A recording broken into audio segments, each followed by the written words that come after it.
something really big just broke over the last 24 hours regarding Lucasfilm and Star Wars. You might be thinking, oh boy, what's there to talk about now? Well, apparently Kathleen Kennedy has decided to retire and will be stepping down by the end of 2025, this year. Now, there have been rumors over the last 10 years that she was going to be stepping down or that she would be fired from Lucasfilm, but whenever that would pop up, it was always in one of those corners of the internet that YouTubers who had a really big disdain towards Kathleen Kennedy in the current era of Star Wars that would tell people what they wanted to hear, that want to see Disney Star Wars fail, and they were always inevitably dismissed. But with this recent turn of events, it's being reported by credible sources, including Variety and Hollywood Reporter. As of now, there's no official statement from Lucasfilm about whether or not this is actually true. I always took the rumors of Kathleen Kennedy stepping down with a grain of salt, but by this time last year, or maybe a little after, I started to realize, okay, maybe it's time for her to hand it off to somebody else, because clearly something is not working. There's better people who can go deeper into this situation than I can. I'm gonna more or less recycle the same points. My thoughts on the Star Wars sequel trilogy, I'm a pretty big defender, as I like to see myself. I have a lot of issues with them, mostly Last Jedi and Rise of Skywalker, but Force Awakens I think is the best of those three. And dare I say it, I know some of you are not gonna like this, I think it is the best Star Wars film since the original trilogy. Some will argue that Rogue One deserves that title. I'm in the minority, which I've been told that I am.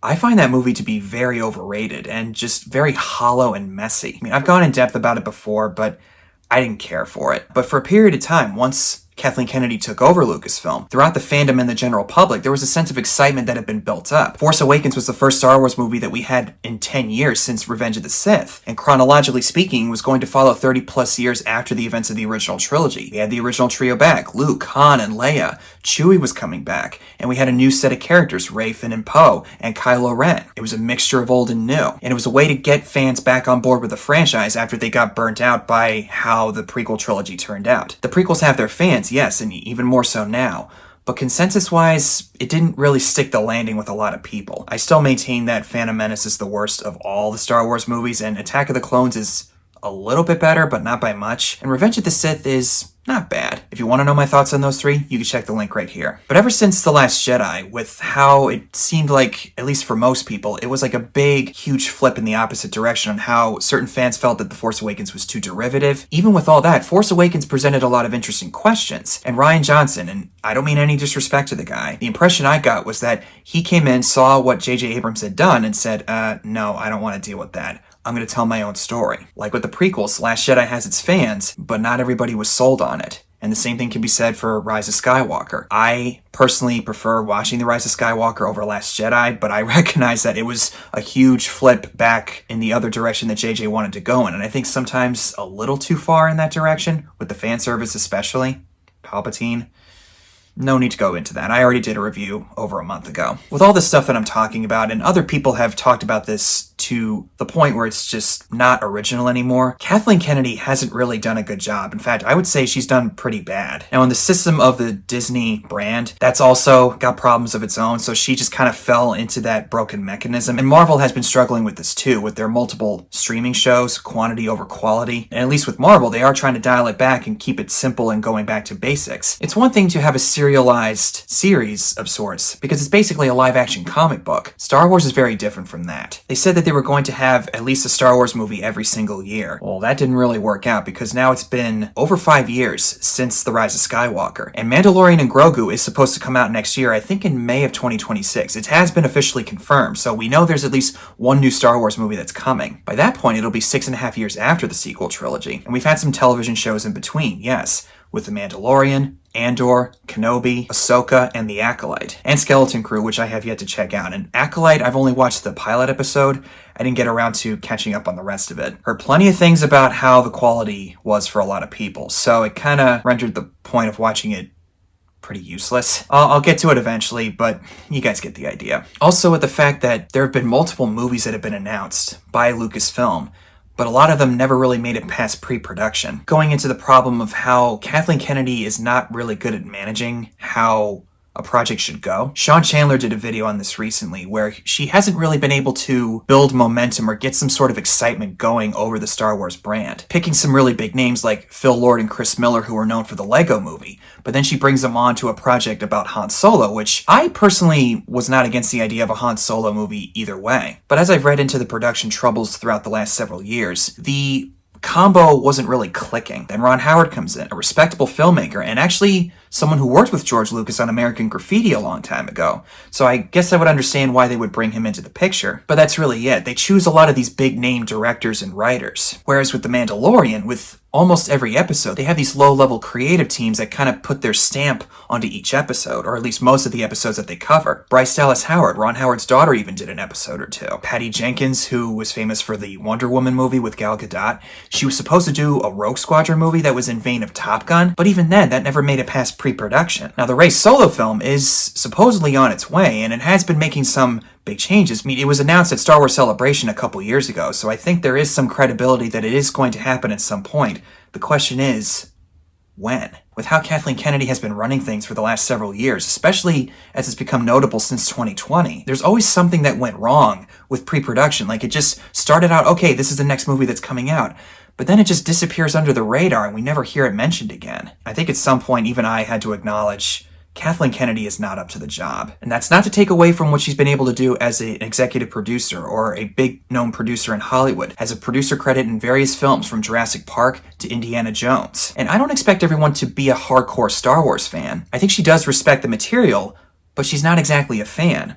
That's not exactly a detriment or anything, and this has been talked to death before. This is not new ground. She clearly didn't sit down with Rian Johnson, J.J. Abrams, or Colin Trevorrow, if he was going to direct Episode 9, to have them agree on some kind of vision for that trilogy. You can like the trilogy, and I personally am an advocate for it in my own ways, but I recognize the problems that are there. There clearly was no one singular vision to keep it going. Maybe in some ways, yes, and I think with J.J. coming back for Episode 9, he was able to salvage some of that. Otherwise, it would have been thrown to the wayside if it was somebody else. But it's pretty clear with The Last Jedi, and especially after the release of Rise of Skywalker, Kathleen Kennedy clearly said to Rian Johnson, "Oh yeah, I like your vision. What do you want to do with it? Sure, go ahead, do it." Instead of saying, no, hold on a minute.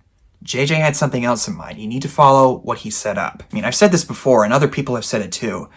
It's probably, no, it definitely is the biggest mistake of her professional career, and it's also going to be part of her legacy. Not exactly a good mark that you want to see on somebody's report card. Now, clearly she has some hits being the lead of Lucasfilm. Force Awakens, but that was always going to be a big hit. According to Box Office Mojo, it made $2 billion worldwide and almost $1 billion domestically, breaking a lot of records at the time, and I think even still the most financially successful film in the United States. Avengers Endgame even is somewhere in that territory. The excitement of seeing the original actors come back with a new set of faces, it was obviously going to be a big draw for the general public and for the fans. And then there was Rogue One, which was a fairly big hit, I would say, regardless of how you felt about the film's quality. And then with The Last Jedi, with all of the controversial creative choices that were made, that also led to the box office bomb, as some people have called it, with the Solo movie, Han Solo. I didn't think it really deserved any of that backlash, but the movie itself, I've talked about it before in the past, it was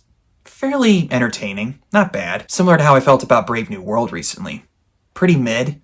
Not awful, but not great. And with Rise of Skywalker, it made just a little bit over $1 billion, which isn't terrible. There was still some sort of excitement that people were feeling. Not exactly the same heights as The Force Awakens, but there was still enough there to get people interested again. And then for the next several years after that, we had the television shows. The Mandalorian reignited interest with some of the fans. It took place not too long after the original trilogy, but it was obviously building towards the sequel trilogy, according to Jon Favreau. Season 3 of The Mandalorian also made it very clear that that's where they were going. Whether or not they capitalize on it next year with the Mandalorian movie, that remains to be seen. But with the television shows, you had Jon Favreau and Dave Filoni, who are both respective creative talents in their own ways. Dave Filoni is a big fan favorite in the Star Wars fandom, with the Clone Wars and Rebels. I'd say the first 2 seasons of The Mandalorian were pretty solid, but then the Boba Fett show came along, and that wasn't exactly anything to brag about, and season 3 of The Mandalorian was just a big mess. And then you had the shows like Ahsoka, which wasn't bad. I thought it was pretty solid in its own way. Acolyte and Skeleton Crew I have yet to check out. Andor Season 1 I didn't really love, though I might revisit that at some point since we got Season 2 coming up. But the divisiveness in the fandom has also been a result of Kathleen Kennedy's mismanagement of this whole thing. This is not anything new. We saw this happen with the prequel trilogy and how George Lucas made certain choices that really pissed off the fandom, leading to things of George Lucas raping their childhood, quote-unquote, which was way too extreme and extremely childish in my estimation. Now, I don't want to speak for her. I don't know her personally. I've never met her. I don't think she's a bad person. She's a great producer. Can't say the same about her as a studio executive. And there's a section of the higher-ups that are over her that were afraid to let Kathleen Kennedy go. Because there are people who do think that she's a great producer and good at what she does, and they were afraid of upsetting that side of the fandom. Yet the other side of that would have been happy about it, and there was probably some that were going to say now the sequel trilogy can be retconned, which, even without Kathleen Kennedy, it ain't gonna happen. There were people who championed the decanonization of the prequel trilogy. Even I didn't like that at the time. I don't love the prequels, but I don't want them to be erased. They're part of the canon whether you like it or not. As I've said, there is no official statement from Lucasfilm. Until we get an official confirmation, I'm going to hold off on believing this, but based on what we hear through various news outlets, like Variety and Hollywood Reporter, the probability of this being true is more likely. I know there's a lot of people out there who love to scream fake news, but these news outlets have a reputation for being mostly correct on the facts. If it does come from one of these sources, like Deadline, Hollywood Reporter, or Variety, or even something like the New York Times, or even the New York Post, think about it. If it comes from Bilbo Blog's movie channel, time out. Slamming your brakes. That's not an actual movie channel, I just came up with that on the spot. This does lead me to believe that this is actually going to happen. But again, until Lucasfilm says something, I'm going to wait and see. Who do I want to see take over her position? I'm tempted to say Jon Favreau. I think he clearly has a love and passion for the source material. Dave Filoni, well, maybe. I think he's already a creative executive at the studio, so I don't really think we need to let him go anywhere. But even some people like Sean Chandler, I don't mean any disrespect to the guy. He even said that that doesn't make him optimistic because they've had some hit or misses with how they've handled The Mandalorian and Boba Fett. And by no means am I saying that he's wrong, but I don't think that means that we should disqualify them from getting it right as a studio executive either. But if you have doubts about those two guys as well, what's your solution? Just pull the plug and let the franchise die for good?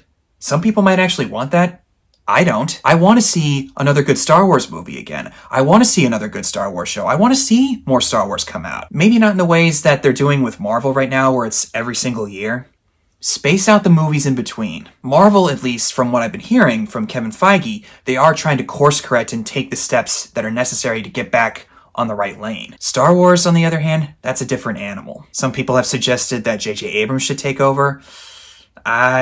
I like J.J. Abrams, but I don't really think he would fit as a studio executive. And with how The Rise of Skywalker was received by the fan base, Probably not a good idea. Kevin Feige's name was thrown around, and I think he would actually be a good fit. But to have Star Wars and Marvel on his plate at the same time, that's too much to juggle. So, Mr. Feige, if I were you, just stick with the Marvel Universe. You're much better off and much needed over there. There's also a lot more pieces in this puzzle, like Bob Chapek's management and Bob Iger and so on. But if it is true that Kathleen Kennedy is going to officially step down, this might be what Star Wars needs. I think it's time for some new blood or a new, fresh face to come in and get the Star Wars train back on the right track. To be honest, I think I'd rather go with a studio executive who isn't really well known by the public or even the Star Wars fandom, who's someone who, at the very least, is qualified at the job and knows how to manage productions in the right way. If the new executive can somehow get the projects past that phase, we're in a good spot. It's not going to guarantee that the movie's going to be a home run, but we could at least be assured that there's going to be some consistency going on there, in that area at least. I mean, Mandalorian and Grogu is coming out next year, so that does account for something. If it managed to squeak out under Kathleen Kennedy's leadership,